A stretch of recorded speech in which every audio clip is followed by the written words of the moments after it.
Hello guys, तो आज मैं शेयर करने वाली हूँ बीएड सेकंड ईयर के नोट्स जो कि हैं बहुत इंपॉर्टेंट। तो आज हम डिस्कस करेंगे जो कि है गांधी जी की नई तालीम से, जिसका नाम है वर्धा शिक्षा योजना। ये एक लॉन्ग क्वेश्चन है जो कि बहुत इंपॉर्टेंट होता है। वर्धा योजना, Wardha scheme of education. Long में आपका क्वेश्चन आता है। आज इसका मैं फर्स्ट पार्ट शेयर कर रही हूँ। सेकंड पार्ट अपलोड होने के साथ ही साथ आपको लिंक डिस्क्रिप्शन में मिल जाएगी। ये बुक्स आप डाउनलोड भी कर सकते हो अगर आप मेरे से डाउनलोड करना चाहते हो, या आप स्क्रीनशॉट भी ले सकते हो। सभी की लिंक डिस्क्रिप्शन में है।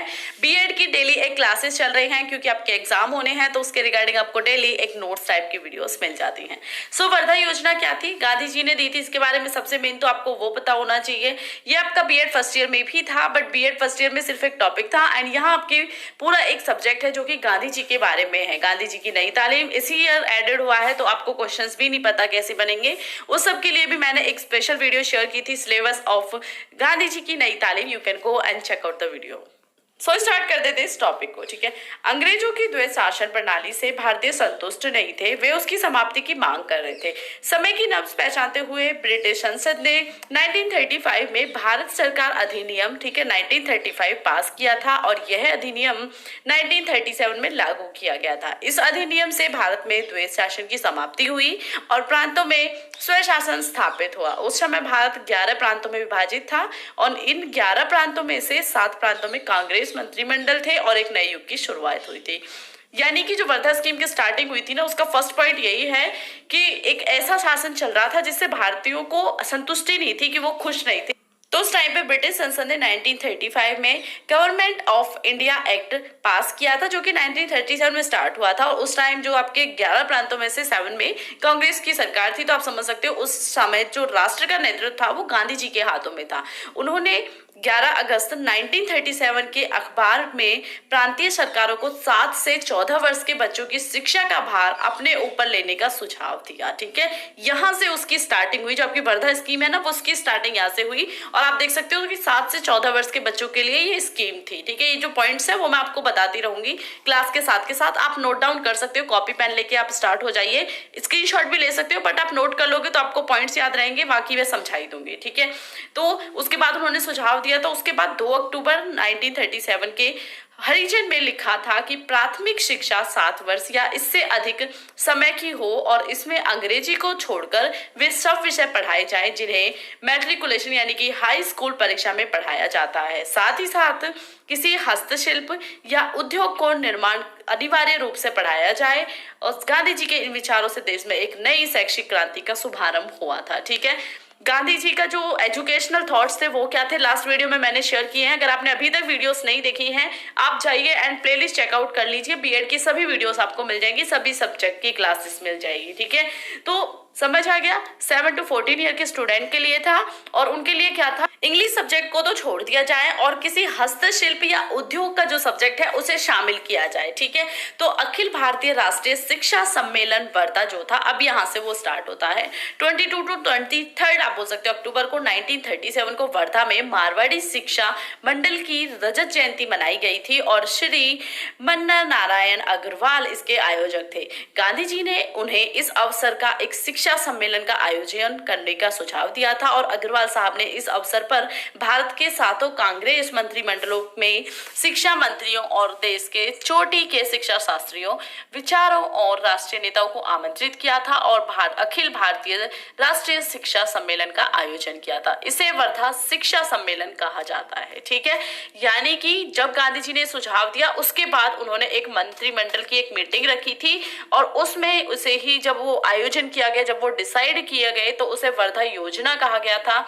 सभापति पद से बोलते हुए गांधी जी ने अपने शैक्षिक विचार प्रस्तुत किए थे, और उन्होंने तत्कालीन शिक्षा को अपव्ययपूर्ण और हानिप्रद बताया। उन्होंने प्राथमिक शिक्षा के संबंध में 7 मूल बातें कही थी।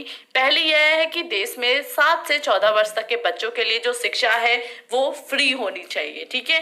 तो उन्होंने 7 चीजें दी थी, और वो जो 7 पॉइंट है ना, वो आपको अभी तो लग रहे थ्योरेटिकली, वो 7 पॉइंट आपको बहुत अच्छे से आने चाहिए, और उनमें से एक में भी मिस्टेक नहीं होनी चाहिए। तो फर्स्ट तो है कि आपकी एजुकेशन फ्री होनी चाहिए।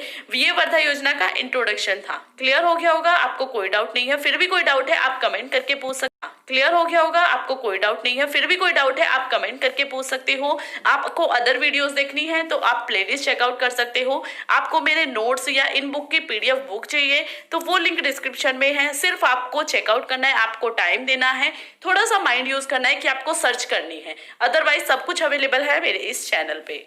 सो फर्स्ट पॉइंट था 7 पॉइंट्स में से। फर्स्ट वन इज कि आपकी जो एजुकेशन है 7 to 14 ईयर के स्टूडेंट के लिए वो अनिवार्य होनी चाहिए, यानी कि कंपलसरी होनी चाहिए और फ्री होनी चाहिए। सेकंड थी कि जो शिक्षा है वो सभी के लिए समान होनी चाहिए। ऐसा नहीं है कोई किसी जाति से तो उसके लिए अलग हो, कोई किसी धर्म से है उसके लिए अलग हो, नहीं, वो सबके लिए एक्यूरेटली एंड समान अधिकार के साथ होनी चाहिए। तीसरी ये है कि जो शिक्षा देश की ग्रामीण जनता की आवश्यकताओं के अनुरूप हो। चौथी ये थी कि इसमें भाषा, गणित आदि की शिक्षाओं के साथ साथ बच्चों को सफाई, स्वास्थ्य रक्षा, भोजन के नियम और माता पिता के कार्यों में हाथ बटाने की शिक्षा भी दी जाए। यानी कि जो फोर्थ पॉइंट है वो मोस्ट इंपॉर्टेंट था। जैसे कि हमने अपने टाइम पे सब्जेक्ट्स पढ़े थे, ठीक है, तो हिंदी, इंग्लिश, मैथ ये होनी चाहिए। हालांकि वो इंग्लिश के सपोर्ट में बिल्कुल भी नहीं थे गांधी जी। तो कॉमन सब्जेक्ट के साथ साथ बच्चों को सफाई भी सिखानी चाहिए, स्वास्थ्य रक्षा भी सिखानी चाहिए और भोजन के नियम भी बताने चाहिए और माता पिता के कार्यों में हेल्प भी करनी चाहिए। उनका चाहे कोई भी वर्क हो उस वर्क में उन्हें हेल्प करनी चाहिए। तो मेनली जो गांधी जी का मोटो था वो था एक स्टूडेंट को अपनी लाइफ स्टाइल के लिए तैयार करना। लाइफ में वो जो जो स्टेज देखता है उस सब के लिए उसे तैयार रखना। जरूरी नहीं है वो एजुकेशन ले रहा है तो एजुकेशन से मतलब सिर्फ इतना है कि वो डिग्रियां ले, उसे अपनी घर का काम, उसे अपनी लाइफ स्टाइल का काम, वो अगर कृषि के परिवार से है तो उसे कृषि का काम, ये सब आने चाहिए। ये गांधी जी का विचार था। फिफ्थ पॉइंट था उनका कि जो आपकी एजुकेशन है वो आपकी मदर टंग में यानी कि मातृभाषा में होनी चाहिए। और छठा यह है कि इसमें कृषि और भारतीय हस्तकौशलों की शिक्षा दी जाए। और सातवीं तथा अंतिम यह थी कि समस्त स्कूलों में होने वाले उत्पादन से स्कूलों का व्यय निकलना चाहिए।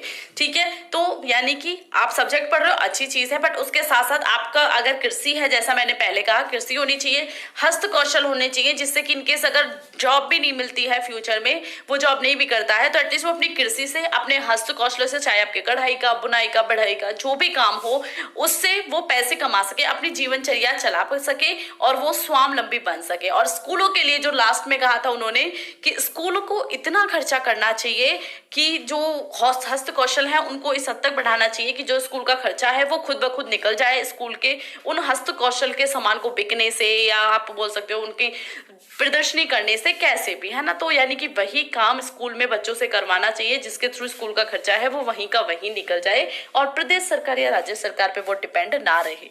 इसमें आगे गांधी जी कहते हैं कि इस शिक्षा को प्राप्त करने के बाद बच्चे अपने जीवन में कमाने योग्य होने चाहिए। और गांधी जी के इन विचारों पर खुलकर चर्चा हुई और अंत में निम्नलिखित प्रस्ताव पारित हुए। फर्स्ट था कि राष्ट्र में 7 to 14 ईयर के जो बच्चे हैं उन सभी के लिए एजुकेशन कंपलसरी होगी और फ्री होगी, यानी कि प्राथमिक शिक्षा की व्यवस्था की जाएगी। सेकंड था शिक्षा का जो माध्यम है वो मातृभाषा यानी कि आपकी मदर टंग होगी, वो आपकी चाहे हिंदी हो, तमिल हो, कोई भी हो, ठीक है। थर्ड थी कि जो शिक्षा है शिक्षा किसी हस्तकौशल के माध्यम से दी जाए, यानी कि जो आपके स्किल्स होते हैं, ठीक है, हैंड स्किल्स होते हैं, उसके थ्रू भी दी जाए, हस्तकौशलों के थ्रू दी जाए। फोर्थ था आपका इस स्तर का पाठ्यक्रम बच्चों को अपनी आवश्यकताओं के आधार पर बनाए, हैंड स्किल्स होते हैं उसके थ्रू भी दी जाए, हस्तकौशलों के थ्रू दी जाए। फोर्थ था आपका इस स्तर का पाठ्यक्रम बच्चों को अपनी आवश्यकताओं के आधार पर बनाया जाए, यानी कि बच्चे की आवश्यकता क्या है, कृषि बेस, अगर वो गांव से है, कृषि बेस है, तो बच्चे को कृषि की शिक्षा दी जाए, उसी के अकॉर्डिंग उसका करिकुलम डिसाइड किया जाए। एंड फिफ्थ थी शिक्षा स्वावलंबी हो, स्कूलों में होने वाले उत्पादन से शिक्षकों के वेतन का भुगतान किया जा सके, सेम की शिक्षा को इस तरह से बनाया जा सके कि स्कूल का खर्चा वहीं से निकल जाए। अब इसके बारे में डॉक्टर जाकिर हुसैन समिति 1937 में उन्होंने अपने विचार रखे थे। वर्धा योजना पे ऑलरेडी डिटेल वीडियो है, एक अलग से क्लास होगी क्योंकि कंप्लीट टॉपिक आपका तभी होगा, वो नेक्स्ट क्लास मैं कल अपलोड करूंगी, ठीक है। तो अभी जाकिर हुसैन ने क्या कहा था इसके बारे में हम वो देख लेते हैं। अखिल भारतीय राष्ट्रीय शिक्षा सम्मेलन वर्धा में प्रस्तावित राष्ट्रीय शिक्षा योजना को अंतिम रूप देने के लिए, ठीक है, जामिया मिलिया इस्लामिया विश्वविद्यालय के तत्कालीन कुलपति डॉक्टर जाकिर हुसैन की अध्यक्षता में एक समिति का गठन किया गया था और इसे जाकिर हुसैन समिति कहा जाता है। समिति ने अपनी रिपोर्ट 2 भागों में प्रस्तुत की थी। प्रथम रिपोर्ट दिसंबर 1937 में प्रस्तुत की थी और इसमें वर्धा योजना के सिद्धांत, पाठ्यक्रम, प्रशासन और निरीक्षण कार्य पर प्रकाश डाला गया था। ये जो टॉपिक्स आपको एक लाइन में मैंने बोले हैं, इन टॉपिक पर आपको क्लास नेक्स्ट क्लास में मिलेगी। अगर मैं सभी एक क्लास में शेयर करती हूँ तो ना आपको टॉपिक मिलता और ना आपकी समझ आता, ठीक है, तो वो नेक्स्ट क्लास में है। और दूसरी रिपोर्ट में उन्होंने शेयर किया था अप्रैल 1938 में, जिसमें उन्होंने आधारभूत हस्तकौशलों से पाठ्यक्रम के अन्य विषयों का सहसंबंध स्थापित किया था, स्थापित करने पर प्रकाश डाला था। और इस समिति ने इस योजना को बुनियादी तालीम का यानी कि बेसिक एजुकेशन का नाम दिया था। अब बेसिक एजुकेशन में आपकी ये सारी चीजें कि पाठ्यक्रम क्या था, प्रशासन क्या था, फायदे क्या थे हस्तकौशलों के, वो सब आपका नेक्स्ट क्लास में आपको मिलेगा। आई होप ये क्लास आप सबके लिए यूजफुल रही होगी।